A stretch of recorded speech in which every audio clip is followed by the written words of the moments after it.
Hello everyone. आज का जो हमारा टॉपिक है वो है एबीजी एनालिसिस। इसको हम 2 पार्ट्स में डिस्कस करेंगे, पार्ट 1 और पार्ट 2। आज हम पार्ट 1 डिस्कस करेंगे। इसके अंदर मैं आपको सारी डिटेल्स बताऊंगी कि एबीजी एनालिसिस क्या होता है, कैसे करते हैं, क्वेश्चन सॉल्व करना सिखाऊंगी कि कैसे हम, और बहुत ट्रिक के साथ और बहुत इंपॉर्टेंट छोटी छोटी चीज़ों को बताऊंगी जिससे क्वेश्चन सॉल्व होते हैं, और जिनसे मिस्टेक होती है उनसे कैसे बचना है ये भी बताऊंगी। ठीक है, सो लेट्स स्टार्ट। जैसा हमने बताया, आज का हमारा टॉपिक है एबीजी एनालिसिस। तो इस टॉपिक को शुरू करने से पहले मैं आपको कुछ पॉइंट समझाऊंगी, और सबसे इम्पोर्टेंट है इस टॉपिक को समझने के लिए आपको उन पॉइंट्स को लर्न भी करना है और उनको समझना भी है, क्योंकि इन्हीं से सारा मैटर सॉल्व होगा। जो भी आगे क्वेश्चंस होंगे सारे, अगर आपको इनके बारे में पता ही नहीं होगा तो आपका क्वेश्चन सॉल्व नहीं होगा, मैं डैम श्योर बोल रही हूँ। ठीक है, तो सबसे पहले समझते हैं एबीजी एनालिसिस होता क्या है। ये एक डायग्नोस्टिक टेस्ट है। बहुत बार सुना होगा आपने कि बीजीए या फिर एबीजी एनालिसिस करवा लो, क्योंकि आप मेडिकोस हो तो आपने सुना ही होगा। इसके अंदर हम क्या क्या मेजर करते हैं, पीएओ2, पीएसीओ2 और पीएच का लेवल। और किसके अंदर चेक करते हैं, आर्टीरियल ब्लड में।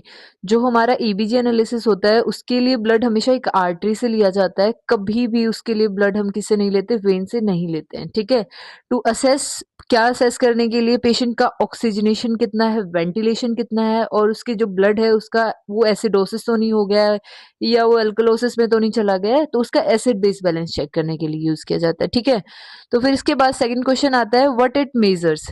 जो एबीजी गैस एनालिसिस होता है वो मेजर क्या क्या करता है। ये सारे पॉइंट्स, वैल्यूज आपको याद रखने हैं। जब भी आप इसका क्वेश्चन सॉल्व करो तो ये आपके माइंड्स में होने चाहिए। ये एक नॉर्मल बेसिक वैल्यूज है। ठीक है, जो पीएच होती है हमें हमारे ब्लड की इंडिकेट करती है कि ब्लड एसिडिक है या फिर अल्कलाइन है। ठीक है, जो नॉर्मल पीएच होती है वो होती है 7.35 टू 7.45। पीएसीओ2 क्या रिफ्लेक्ट करती है कि हाउ लंग्स रिमूव सीओ2। जो लंग्स है वो अपनी सीओ2 को कैसे रिमूव कर रहे हैं, वो हमारे पीएसीओ2 को रिप्रेजेंट करता है। तो नॉर्मल पीएसीओ2 या सीओ2 कितना होता है, 35 टू 45 एमएमएचजी होता है। ये वैल्यूज आपको याद होनी चाहिए। और पीएओ2, जो नॉर्मल पर्सन अपने लंग से कितनी ऑक्सीजन मूव आउट करता है ब्लड के अंदर, वो पीएओ2 होता है। यूजुअली वो 80 टू 100 एमएमएचजी होता है वो प्रेशर। और जो बाइकार्बोनेट होता है वो बॉडी की बफरिंग सिस्टम के लिए होता है, जिसकी वैल्यू 26 भी कह सकते हो और 27 भी होती है कुछ बुक्स में, 22 टू 26। ठीक है, ऑक्सीजन सेचुरेशन 95 टू 100% होता है। मतलब कितने परसेंट हीमोग्लोबिन ऑक्सीजन को कैरी कर रहा है उसको हम ऑक्सीजन सेचुरेशन बोलते हैं। तो इसके बाद कुछ और पॉइंट्स भी आते हैं, जैसे CO2। जैसे CO2 क्या होता है, ये आपको याद रखने की बात है कि CO2 एसिडिक नेचर की गैस होती है। जो O2 होती है, ऑक्सीजन होती है, वो अल्कलाइन नेचर होता है, और CO2 एसिडिक नेचर की गैस होती है। और जहां भी हम CO2 की बात करेंगे, आपको पता है CO2 लंग से रिलीज होती है, तो वहां पे हम रेस्पिरेटरी केस को ध्यान रखेंगे। CO2 रेस्पिरेटरी केस को रिप्रेजेंट करेगी, और जो बाइकार्बोनेट होती है वो बेसिक नेचर होता है, वो मेटाबॉलिक केसेस को रिप्रेजेंट करेगी। ये आपको आपके माइंड में फिक्स कर लेना है कि CO2 एसिडिक और बाइकार्बोनेट बेसिक नेचर, और CO2 रिप्रेजेंट करेगी रेस्पिरेटरी केस को, और बाइकार्बोनेट रिप्रेजेंट करेगा, डिपेंड्स करेंगे मेटाबॉलिक केसेस के ऊपर। ठीक है, तो इसकी बेसिक फंडे है कि CO2 एसिडिक नेचर की है। अगर CO2 इंक्रीज होगी तो हमारी पीएच ऑटोमेटिकली डिक्रीज हो जाएगी। अब आपको पता है CO2 एसिडिक नेचर है, तो पीएच डिक्रीज होने का मतलब क्या है, ये पता है ना आपको कि 7 न्यूट्रल होती है पीएच, और कम आएंगे, पीएच कम होगी तो मतलब ज्यादा एसिडिक नेचर हो रहा है। तो ये फंडा ऐसे होता है कि अगर CO2 इंक्रीज है तो पीएच डिक्रीज होगी। या तो आप डायरेक्ट याद कर लो, या एक लॉजिक समझो कि CO2 एसिडिक है, अगर एसिडिक नेचर इंक्रीज हो रहा है तो पीएच डिक्रीज होगी, तभी तो एसिडिक होती है ना। ये आपको पता है ना, 1 2 3 हाईली एसिडिक, फिर 3 4 5 माइल्ड, और फिर 5 6 जो होते हैं बिल्कुल लाइट एसिडिक होते हैं, स्लाइटली एसिडिक में आ जाता है, और 7 न्यूट्रल हो जाता है, फिर उसके बाद अल्कलाइन शुरू हो जाता है। तो उसी के अकॉर्डिंग मैं आपको समझा रही हूँ।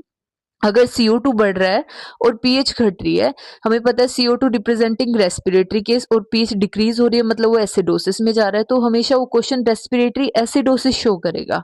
और मान लीजिए कि CO2 डिक्रीज हो रहा है, मतलब एसिडिक नेचर डिक्रीज हो रहा है, तो पीएच इंक्रीज होगी क्योंकि वो अल्कलाइन नेचर की तरफ जा रहा है, तो ये क्या हो जाएगा, रेस्पिरेटरी अल्कलोसिस हो जाएगा।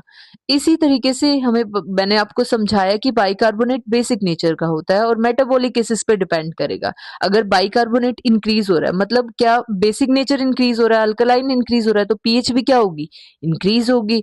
तो इस केस में क्या बनेगा, मेटाबॉलिक अल्कलोसिस। लेकिन अगर बाइकार्बोनेट डिक्रीज हो रहा है, मतलब बेसिक नेचर कम हो रहा है, तो किसकी तरफ जा रहा है, एसिडिक की तरफ जा रहा है, तो पीएच क्या होगी, डिक्रीज होगी। तो उसको हम बोलेंगे मेटाबॉलिक एसिडोसिस। और पीएच का नॉर्मल फंडा है ही, आपको पता है कि नॉर्मल ब्लड की पीएच होती है 7.35 टू 45, ये नॉर्मल पीएच होती है, ठीक है। 7 न्यूट्रल होती है और ये हमारे ब्लड की होती है। तो अगर लेस देन 7.35 होगा तो वो एसिडोसिस को रिप्रेजेंट करेगा, और मोर देन 7.45 होगा तो वो हमारे ब्लड के अल्कलोसिस को रिप्रेजेंट करेगा, ठीक है।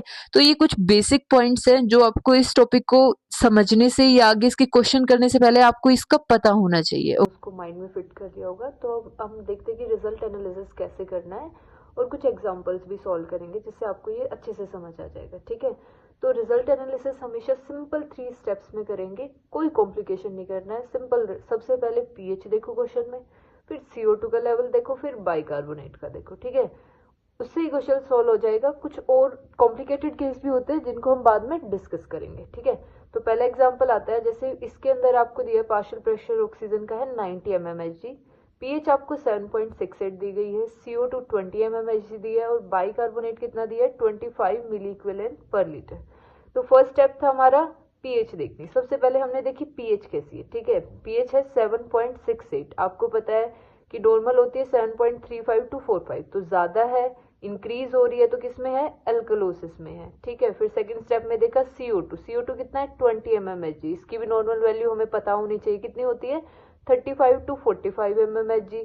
तो ये क्या हो रहा है, कम हो रही है, नॉर्मल वैल्यू से तो कम जा रही है, तो मतलब एसिडिक नेचर क्या हो रहा है, डिक्रीज हो रहा है, तो ये रेस्पिरेटरी को डिपेंड करता है, ठीक है।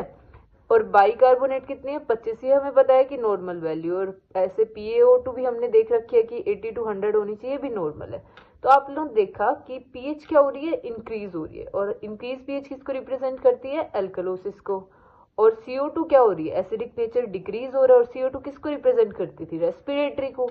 तो क्वेश्चन क्या हो जाएगा, पीएच इंक्रीज एल्कलोसिस, और CO2 किसको डिक्रीज हो रही है। हमें पता है केस यही होता है कि अगर पीएच इंक्रीज हो रही है तो CO2 डिक्रीज होनी चाहिए, CO2 इंक्रीज हो रही है तो पीएच डिक्रीज होनी चाहिए, ठीक है। तो इसमें यही है कि अगर पीएच इंक्रीज है तो CO2 डिक्रीज है, तो पीएच इंक्रीज रिप्रेजेंट करिए अल्कलोसिस को, और CO2 रिप्रेजेंट करिए रेस्पिरेटरी केस को, और ये फंडा भी सही जा रहे, तो इसका आंसर क्या बन जाएगा, रेस्पिरेटरी अल्कलोसिस, ठीक है, समझ आया। ऐसे ही सेकंड क्वेश्चन भी करके देखते हैं। सेकंड क्वेश्चन में क्या दे रखा है, हमें दे रखा है कि PO2 की वैल्यू दे रखी है, कितनी दे रखी है 80 mmHg, बाइकार्बोनेट 32, पीएच 7.64, और CO2 42 mmHg। तो जो पीएच को लिख लेते हैं एज पर, हमें पता है 3 स्टेप कैसे करने। पीएच कितनी है 7.64, पीएच क्या हो रही है, नॉर्मल वैल्यू से ज्यादा है, तो एल्कलोसिस हो गया। CO2 कितना है, अब की बार देख लो 35 टू 45 होना चाहिए, 42 है, तो मतलब CO2 नॉर्मल है, तो रेस्पिरेटरी का रोल नहीं होगा। फिर बाइकार्बोनेट देते हैं, हमें पता है 22 से 26 या 27 मानते हैं, कुछ बुक्स 26 कंसीडर करती है, कुछ 27, और कुछ रेयर केसेस में 28 भी कंसीडर करती हैं। यूजुअली आपको ऐसा नहीं मिलेगा, नॉर्मल वैल्यू मिलेगी, या तो कम मिलेगी या ज्यादा मिलेगी। तो अब यहाँ कितनी है 32 है, तो क्या हो रहा है यहाँ पे बाइकार्बोनेट इंक्रीज हो रहा है, और हमें पता है बाइकार्बोनेट का नेचर कैसा होता है, अल्कलाइन होता है, और साथ में ये इंक्रीज भी हो रहा है, किसको रिप्रेजेंट करता है, मेटाबॉलिक केस को रिप्रेजेंट करता है। तो पीएच इंक्रीज हो रही थी तो एल्कलोसिस, बाइकार्बोनेट भी इंक्रीज हो रहा था तो मेटाबॉलिक केस, तो क्या हो गया इसका आंसर, मेटाबॉलिक एल्कलोसिस, ओके।